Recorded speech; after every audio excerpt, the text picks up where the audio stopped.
ईटा के CBT based टेस्टों में maths के पोर्शंस को हम जो है ना हल कर रहे थे, तो उसमें हमारे पास जो दूसरा लेक्चर है वो है हमारे पास एरिया और पैरामीटर के हवाले से।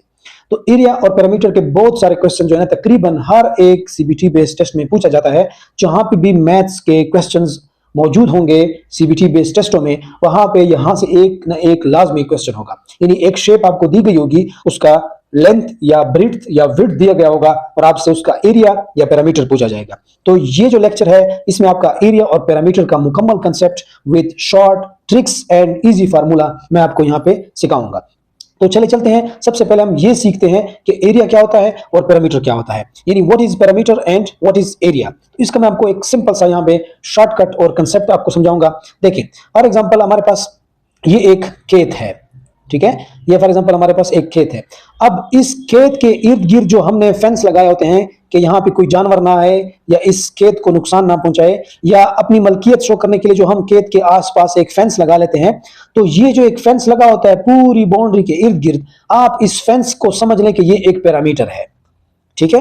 यानी आप इस खेत के इर्द गिर्द जो हमने अपनी मलकियत को शो करने के लिए या जानवरों से बचाने के लिए जो हम फेंस लगा लेते हैं लकड़ियों का, उसको हम कहते हैं, उसको आप समझ लें कि ये उस शेप का यानी उस खेत का पैरामीटर हो गया है, ठीक है। और उस खेत का जितना रकबा है, ठीक है, उस खेत मतलब वो जमीन जितने रकबे की है वो एरिया कहलाता है। यानी ये जो पूरा एक इसने ये जो सरफेस इनक्लोज्ड है इस खेत के अंदर, इस फेंस के अंदर, इसको हम एरिया कहते हैं, और ये जो आसपास फेंस लगा है इसको हम पैरामीटर कहते हैं। ये इसका सिंपल ट्रिक है, ठीक है। Parameter is the total distance around the boundary of a closed figure, यानी किसी भी क्लोज्ड फिगर के इर्द गिर्द जो टोटल डिस्टेंस होता है बाउंड्री का, जैसे ये मैं इधर ये इसको हम पैरामीटर कहते हैं। यानी यहां से लेके ये देखिए जितनी भी बाउंड्री है ना, इसको टोटल आप जमा कर लेना, ये इसका पैरामीटर हो गया इस शेप का, इस इनक्लोज्ड फिगर का। और एरिया क्या होता है? Area is the surface enclosed inside a closed figure, यानी ये जितना भी देखे ना, ये अंदर जितना भी एरिया है, ये सरफेस है, इसको जो इनक्लोज्ड है इनसाइड अ क्लोज्ड फिगर, इसको हम एरिया कहते हैं। तो आप ऐसे समझ लें कि पैरामीटर को आप समझ लें कि ये एक फेंस है किसी भी क्लोज्ड फिगर के इर्द गिर्द, और एरिया जो है ना ये उस क्लोज्ड फिगर का फ्लोर है, ठीक है, ये फर्श, इसको आप फर्श समझ लें। किसी भी क्लोज्ड फिगर का जो फर्श है वो उसका एरिया कहलाता है, और किसी भी क्लोज्ड फिगर के इर्द गिर्द जो फेंस लगा होता है वो एक पैरामीटर होता है। तो उम्मीद करता हूं आपको इसकी समझ आ गई कुछ ना कुछ। अब हम हर एक शेप का पैरामीटर और एरिया के अलग अलग फार्मूले सीखेंगे और उसके ऊपर एमसीक्यूज भी करेंगे। तो सबसे पहले चलते हैं स्क्वायर की जानिब। स्क्वायर हमारे पास एक शेप है, ये देखिए इधर बना हुआ है, इसके 4 साइड्स होते हैं टोटल, ठीक है, और दरमियान में जो है इसके राइट एंगल्स होते हैं, 90 एंगल्स के ये राइट एंगल्स होते हैं, ठीक है। अब याद रखें स्क्वायर एक ऐसा क्लोज्ड फिगर है, एक ऐसा शेप है जिसके तमाम साइड आपस में क्या होते हैं, इक्वल होते हैं। यानी ये जो फॉर एग्जांपल इसका 5 सेंटीमीटर लेंथ है, तो इसकी भी 5 होगी, इसकी भी 5 होगी, इसकी भी 5 होगी, ये स्क्वायर की निशानी है। अब इस स्क्वायर का पैरामीटर क्या होगा और एरिया क्या होगा? देखिए इसका पैरामीटर देखिए ना, यहां से स्टार्ट होके इस तरह दूसरे पे, फिर तीसरे पे और फिर चौथे पे, ये पूरा इसका क्या होगा, पैरामीटर होगा। अब इसकी चारों साइड आपस में इक्वल है ना, तो इसका पैरामीटर का सिंपल तरीका ये है कि आप इसके चारों साइड को जमा करें, या सिंपली आप इसको 4 ज़रबे ए यानी 4 ज़रबे साइड के साथ जरब करें, तो ये इसका पैरामीटर होगा। Means parameter of square is equal to 4 into side, कोई भी एक साइड ले लें क्योंकि सारे साइड इसके बराबर है, तो हम इसका ले लेते हैं p is equal to 4a, तो ये इसका हो गया पैरामीटर। और एरिया इसका कैसे निकालेंगे? एरिया इसका ऐसे निकालेंगे कि आप कोई भी एक शेप उठा के दूसरे शेप के साथ मल्टीप्लाई कर लें, कोई भी एक शेप उठा के दूसरे के साथ मल्टीप्लाई करें, तो ये आपका क्या हो जाएगा, स्क्वायर का एरिया हो जाएगा। अब इसके तमाम साइड्स आपस में इक्वल है ना, तो सिंपली आप इसको area of this square is equal to a square, यानी साइड स्क्वायर, आप इसको सिंपली इस तरह भी लिख सकते हैं कि area is equal to any side, कोई भी साइड ले लें, तमाम साइड इसके इक्वल है ना, उसका स्क्वायर ले लें, ठीक है। तो आप जो उसका स्क्वायर लेंगे ना, तो it will be equal to area of that square. तो इट मींस कि स्क्वायर के जो पैरामीटर है वो p is equal to 4a के बराबर है, और इसका जो एरिया है वो a is equal to a square या एनी ऑफ द साइड का होल स्क्वायर, ठीक है। अब हम जाते हैं इसके एग्जांपल की जानिब। फॉर एग्जांपल ये जो स्क्वायर है ना, इसकी एक साइड की लेंथ फॉर एग्जांपल 8 सेंटीमीटर है, यानी ये हमने सजेस्ट किया कि ये 8 सेंटीमीटर है। ये अब जाहिर सी बात है ये भी 8 हो जाएगा, ये भी 8 हो जाएगा और ये भी 8 हो जाएगा। अब इसका पैरामीटर निकालने का तरीका क्या है कि सिंपली आपने 4 को किसी भी साइड के साथ जरब कर लेना। अब यहाँ पे कोई भी साइड इन लोगों ने कितनी दी है, 8 दी है ना, तो 4 को आप 8 के साथ जरब करें तो आपके पास आ जाएगा 32 सेंटीमीटर। तो इसका मतलब ये है कि इसका जो पूरा फेंस होगा ना, फेंस यानी बाउंड्री की जो डिस्टेंस होगा या जो टोटल इसका लेंथ होगा वो हमारे पास कितना होगा, 32 सेंटीमीटर। और एरिया का तरीका क्या है, कोई भी साइड है ना जो इन लोगों ने दी है 8 सेंटीमीटर, उसका स्क्वायर ले लें। देखिए 8 का स्क्वायर लिया तो कितना आया है, 64 सेंटीमीटर स्क्वायर।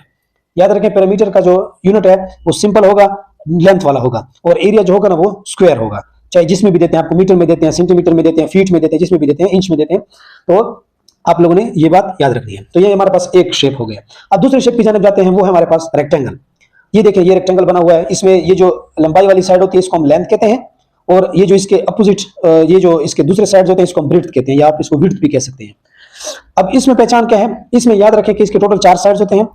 आपस के जो साइड्स होते हैं अपोजिट साइड, ये आपस में क्या होंगे, बराबर होंगे।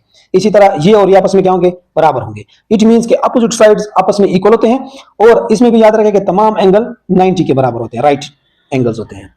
अब इसका पैरामीटर का तरीका क्या है, इसका पैरामीटर का तरीका ये है कि आपने देखें इसको जमा करना है, ये फिर ये फिर ये और फिर ये, फेंस मैंने बताया था ना। अब इसमें चूंकि दो साइड तो आपस में बराबर है, ये और ये वाले और ये वाले दोनों बराबर है ना, तो आप क्या करें कि इसका पैरामीटर होगा 2 into length plus breadth, length plus breadth, और इसको 2 के साथ जरब करना है। क्यों? क्योंकि दोनों लेंथ आपस में सेम होते हैं और दोनों ब्रीथ आपस में सेम होते हैं, तो आप इसको सिंपली इस तरह भी लिख सकते हैं, यानी P is equal to 2 into L plus B। ठीक है, ये इसका पैरामीटर का फॉर्मूला हो गया। या इसको आप सिंपली इस तरह भी लिख सकते हैं कि P इज इक्वल टू, ठीक है, P is equal to 2L plus 2B। इसको आप सिंपली इस तरह भी लिख सकते हैं, ये 2 मैंने इसके साथ रब कर लिया। तो इसका फार्मूला दूसरा हमारे पास 2L प्लस 2B भी लिख सकते हैं आप। इसी तरह इसका एरिया क्या होगा, अब चूंकि दोनों साइड इसके अपोजिट साइड आपस में इक्वल होते हैं, तो आप कोई भी इन दोनों में से एक साइड ले लें और इन दोनों में से कोई एक साइड ले लें और इसको आपस में जरब करें, तो it will gives you area of that rectangle. तो एरिया इसका है लेंथ जरबे ब्रीथ या लेंथ जरबे width, this is the area of rectangle. अब यहाँ पे एक एग्जांपल के तौर पे हमने लिया हुआ है कि फॉर एग्जांपल एक रेक्टेंगल है, उसका लेंथ हमारे पास 10 सेंटीमीटर है और उसकी ब्रीथ हमारे पास 6 सेंटीमीटर है। तो इसका पैरामीटर क्या होगा और इसका एरिया क्या होगा, तो फॉर्मूले मैंने आपको इधर बताया है। आपने क्या करना है, 2 इंटू एल प्लस ब्रीथ। अब 2 इंटू एल की जगह हम 10 डालेंगे और बी की जगह हम 6 डालेंगे, तो ये 10 जमा 6 कितना हो जाएगा, 16। अब 16 को 2 के साथ जरब करें तो हमारे पास कितना आ गया, 32 सेंटीमीटर। तो इट मींस कि वो रेक्टेंगल जिसकी लेंथ 10 सेंटीमीटर है और ब्रीथ 6 सेंटीमीटर है, उसका पैरामीटर कितना होगा, यानी ये जो पूरा इसकी बाउंड्री लाइन है इसकी लेंथ कितनी होगी, 32 सेंटीमीटर होगी। इसी तरह इसका एरिया क्या होगा, एरिया सिंपल ये है कि आपने लेंथ को ब्रीथ के साथ जरब करना है। अब लेंथ 10 सेंटीमीटर है और ब्रीथ 6 सेंटीमीटर है, तो आपस में जरब होंगे तो 60 सेंटीमीटर इसका एरिया हो जाएगा। ठीक है, अच्छा अब थर्ड एक शेप है हमारे पास, वो है ट्राइंगल। अब ट्राइंगल जो है ना, ये एक क्लोज्ड फिगर है, इसके 3 साइड होते हैं, ठीक है, 3 वर्टिसेस होते हैं, ये इसके वर्टिसेस है ये, ठीक है, और 3 इंटीरियर एंगल्स होते हैं, जैसे कि ये एक एंगल, ये दूसरा एंगल और ये तीसरा एंगल। और याद रखें कि इन तमाम इंटीरियर एंगल्स का सम कितने के बराबर होता है, 180 डिग्री। तो ये तो मैंने आपको ट्रायंगल डिस्क्राइब करके दे दी है। अब इसका पैरामीटर क्या है, इसका पैरामीटर ये है कि आप सिंपली इसकी ये साइड और ये साइड आपस में जमा करें तो it will give you the length of parameter of this triangle. तो इट मींस कि आप simply a plus b plus c is equal to, this will give you a parameter for triangle. ठीक है, यानी ये a और b और c जो है ये इसके साइड्स है ट्रायंगल के। इसका एरिया निकालने का तरीका क्या है, एरिया निकालने का तरीका यह है कि आपने इसको 1/2 पे डिवाइड करना है। ठीक है, 1/2 BH, B जो है ना ये इसका बेस है, ये इसका बेस है, और हाइट आपने यहाँ पे इस तरह दरमियान में परपेंडिकुलर लगा के यहां से आपने हाइट इसका निकालना है। ठीक है, तो 1/2 BH ये इसका एरिया का फॉर्मूला है, अब आपने इसको याद रखना है।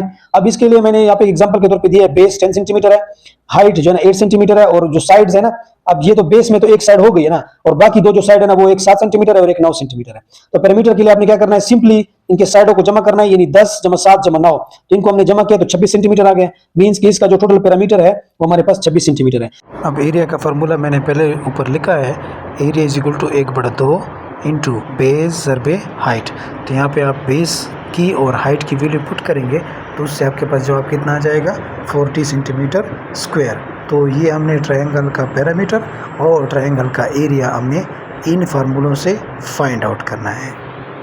अब अगली जो शेप है वो हमारे पास सर्कल है, ये बहुत इंपॉर्टेंट है। ठीक है, सर्कल जो है ना ये एक set of all points in a plane that are equidistance from a fixed point called the centre.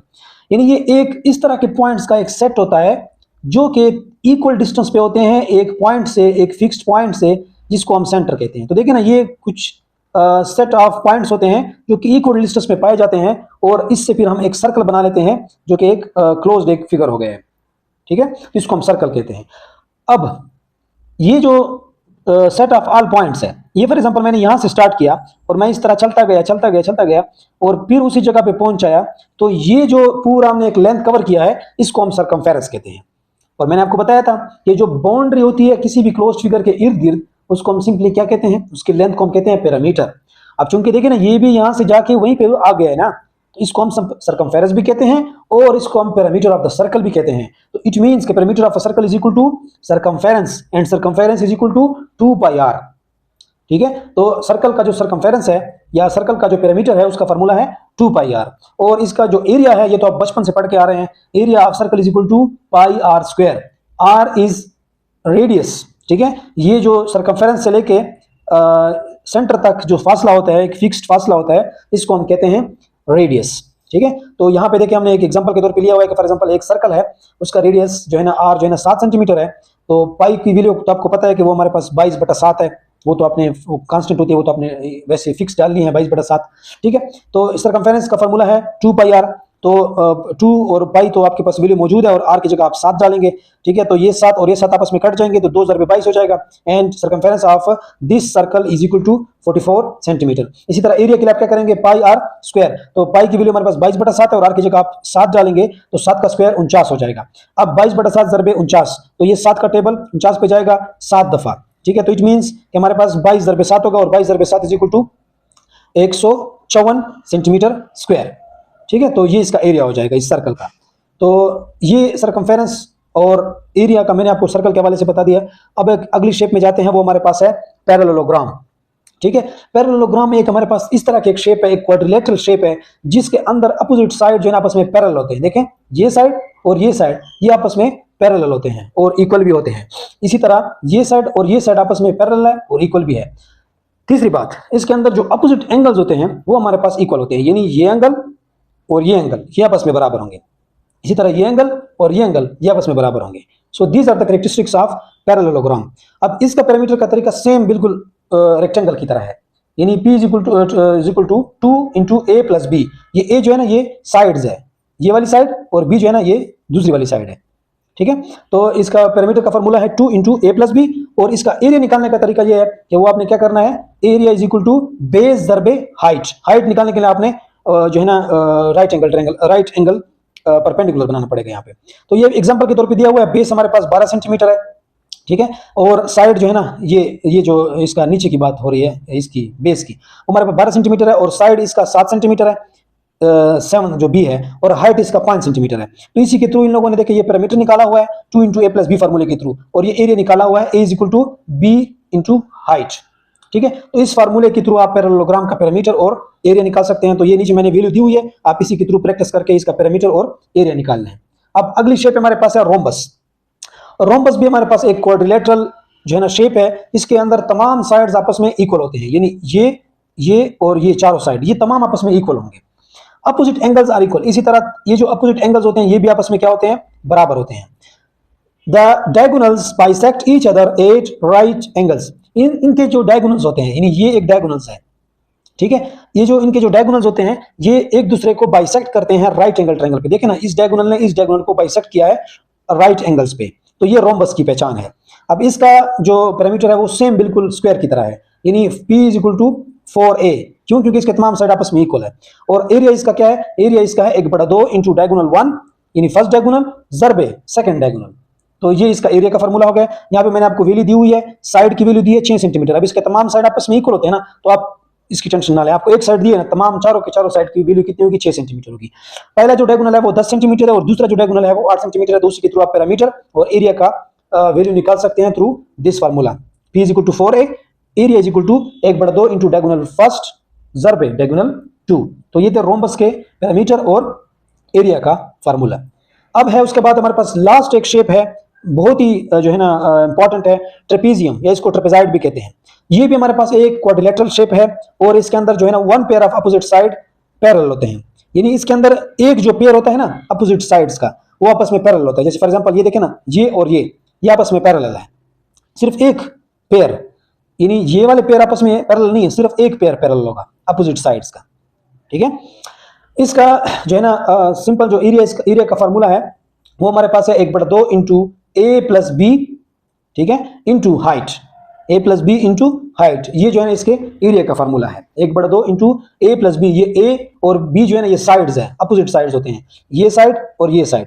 लेकिन याद रखें ये सिर्फ पैरेलल होते हैं, आपस में एरिया वाइज या लेंथ वाइज आपस में सेम नहीं होते, इक्वल नहीं होते, सिर्फ पैरेलल होते हैं।